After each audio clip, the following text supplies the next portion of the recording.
Doctor Bhimrao Ambedkar, जिन्हें भारत का संविधान निर्माता कहा जाता है, जिनका नाम आज भी सामाजिक न्याय, समानता और दलित उत्थान के प्रतीक के रूप में लिया जाता है, उनके जीवन से जुड़ी एक ऐसी सच्चाई आज से करीब 80 साल बाद धीरे धीरे सतह पर आ रही है, जिसे लेकर आज भी देश दो धड़ों में बंटा हुआ है। एक वो जो उन्हें भगवान की तरह पूजता है और दूसरा जो उन्हें एक चालाक राजनीतिज्ञ मानता है जिसने अपनी महत्वाकांक्षाओं के लिए इतिहास की धारा ही मोड़ दी। यह काला सच क्या है, यही है आज की स्क्रिप्ट का विषय, जिसे जानकर आपका नजरिया डॉक्टर अंबेडकर के प्रति या तो और गहरा हो जाएगा या फिर पूरी तरह बदल सकता है। अंबेडकर का जन्म 14 अप्रैल 1991 को एक महार जाति के परिवार में हुआ, जो तब अछूत मानी जाती थी। बालपन से ही उन्होंने भेदभाव और अपमान को महसूस किया। यही वो चिंगारी थी जिसने उन्हें न सिर्फ पढ़ने के लिए प्रेरित किया, बल्कि एक ऐसा सोचने वाला मस्तिष्क भी बनाया जो समाज के हर स्तर को चीरकर उसका पुनर्निर्माण करना चाहता था।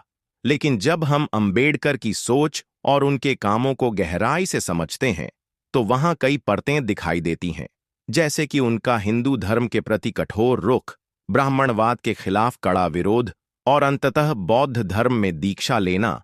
ये सब महज सामाजिक क्रांति की पहल थी या फिर एक राजनीतिक एजेंडा, ये बहस का विषय बन चुका है।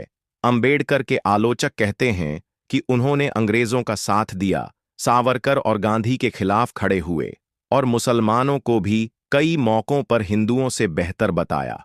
उदाहरण के लिए 1932 का पूना पैक्ट, जिसमें गांधी जी ने आमरण अनशन किया ताकि अंबेडकर द्वारा प्रस्तावित दलितों के लिए अलग निर्वाचक मंडल न लागू हो। अंबेडकर इस प्रस्ताव को लेकर अंग्रेजों से भी मिले। इसे कई लोग भारत की एकता के लिए खतरा मानते थे। दूसरी ओर अंबेडकर समर्थकों का तर्क है कि यह उनका अधिकार था और उन्होंने जो कुछ भी किया वह दलित समाज को समान अधिकार दिलाने के लिए किया। लेकिन सवाल यह है कि जब उन्होंने बौद्ध धर्म अपनाया तो क्या वह वास्तव में धार्मिक रूप से प्रेरित थे, या यह हिंदू धर्म और उसकी व्यवस्था से बदला लेने का तरीका था? क्योंकि बौद्ध धर्म को उन्होंने ब्राह्मणों से मुक्त धर्म कहा और खुद को बौद्धों का नेता घोषित किया, क्या यह एक नई जाति आधारित राजनीति की नींव नहीं थी? उन्होंने संविधान में जो आरक्षण की व्यवस्था लागू की, वो आज भी विवाद का विषय है। क्या उन्होंने आरक्षण को एक अस्थायी व्यवस्था के रूप में सोचा था, या इसे हमेशा के लिए लागू करना चाहते थे, क्योंकि इससे समाज में एक नई खाई भी बन गई जो आज तक बढ़ रही है? आज भी जब हम अंबेडकर को पढ़ते हैं तो उनकी किताब अनाहिलेशन ऑफ कास्ट यानी जाति का विनाश हमें सोचने पर मजबूर कर देती है।